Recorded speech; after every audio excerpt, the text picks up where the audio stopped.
Hello students, मैं doctor Sonia Kushwaha स्वागत करती हूँ आपका आज के वीडियो में। आज का टॉपिक है प्रमुख शासन व्यवस्थाएं। तो चलिए दोस्तों शुरू करते हैं आज का टॉपिक।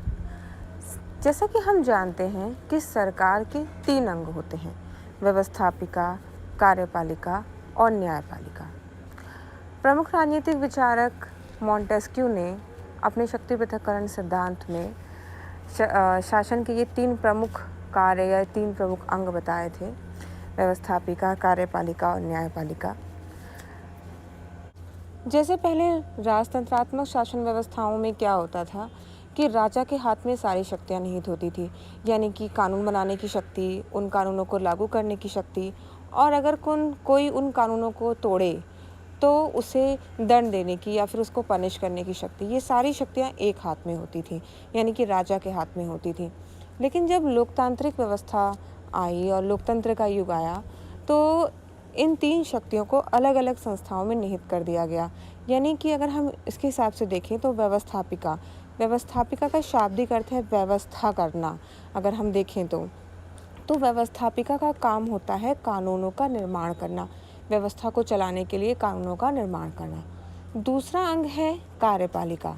जैसा कि इसके नाम से ही थोड़ा सा क्लियर हो रहा है, कार्यपालिका यानी कि कार्य करने वाली संस्था, यानी कि ये इन कानूनों को जिन्हें व्यवस्थापिका बनाती है, यानी कि हमारी लेजिस्लेचर यानी कि व्यवस्थापिका बनाती है, उन कानूनों को कार्यपालिका यानी कि हमारी एग्जीक्यूटिव लागू करती है।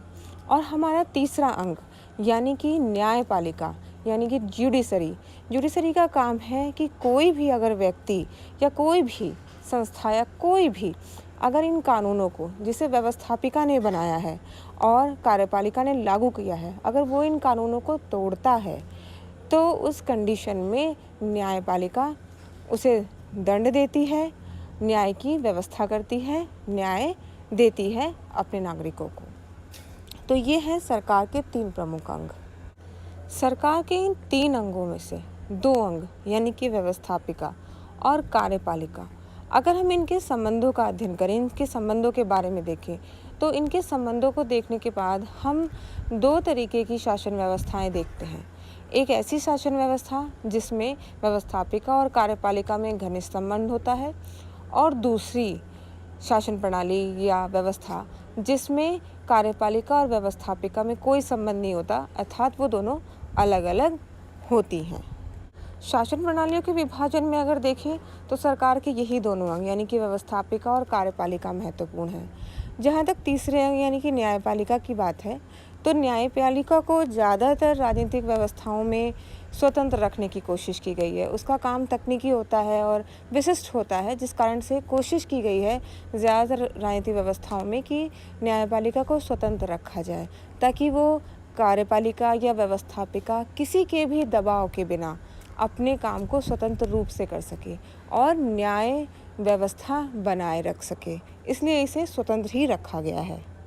व्यवस्थापिका और कार्यपालिका के संबंधों के आधार पर हम 2 प्रमुख शासन व्यवस्थाएं पाते हैं।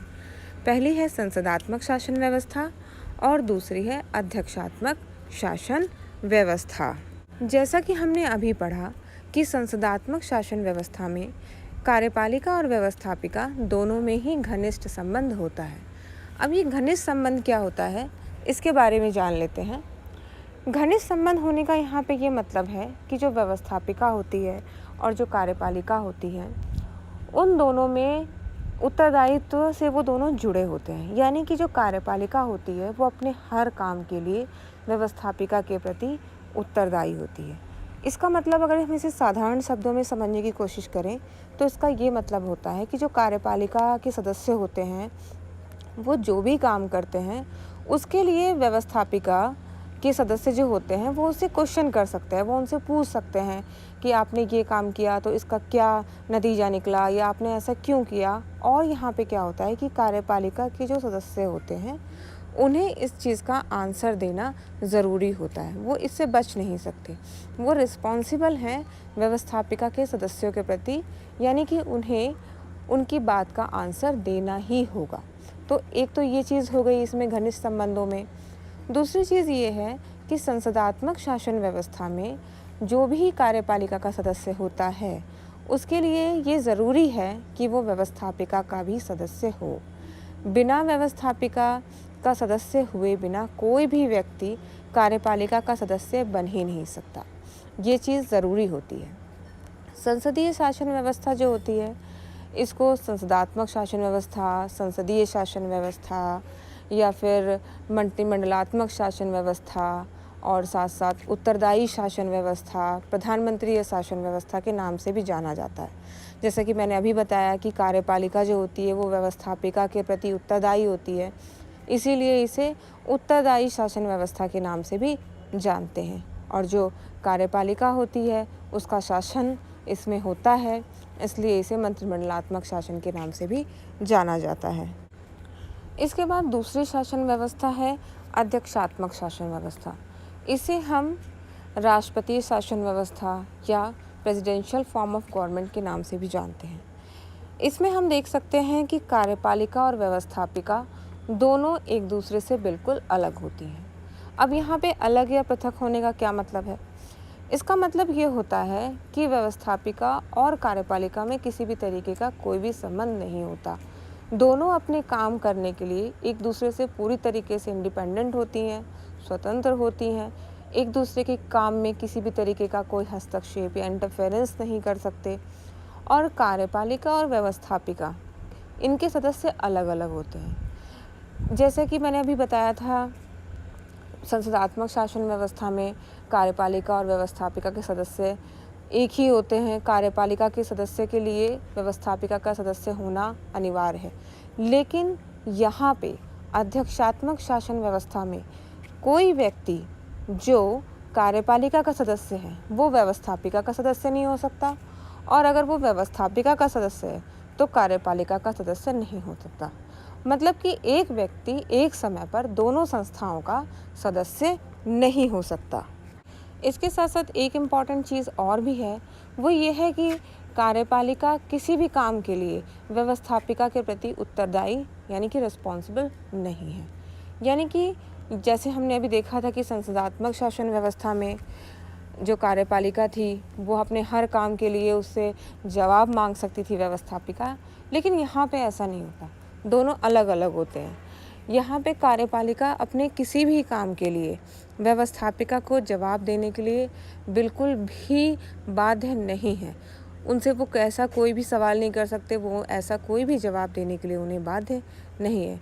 वो एक दूसरे से पूरी तरह से स्वतंत्र हैं, अपना अपना काम करते हैं अपने एरिया में अपने हिसाब से, और इसमें ना तो वो एक दूसरे काम में इंटरफेरेंस कर सकते हैं और ना ही एक दूसरे से किसी तरीके का सवाल पूछ सकते हैं।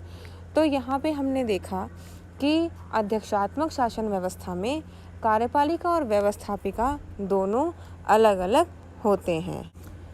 इस तरीके से अगर हम संसदात्मक शासन व्यवस्था और अध्यक्षात्मक शासन व्यवस्था को समझने की कोशिश करें तो दोनों में ही डिफरेंस बहुत इजीली क्लियर हो जाता है कि संसदात्मक शासन व्यवस्था वो व्यवस्था होती है जिसमें कार्यपालिका और व्यवस्थापिका दोनों घनिष्ठ रूप से संबंधित होती हैं।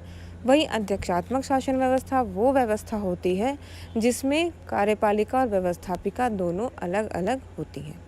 दोस्तों आज हमने कार्यपालिका और दोस्तों आज के वीडियो में हमने संसदात्मक और अध्यक्षात्मक व्यवस्था के बारे में ब्रीफ में जाना है। अगली वीडियो में हम इन दोनों ही शासन व्यवस्थाओं पर विस्तार से चर्चा करेंगे और दोनों ही व्यवस्थाओं को अलग अलग वीडियो में हम विस्तार से पढ़ेंगे। धन्यवाद।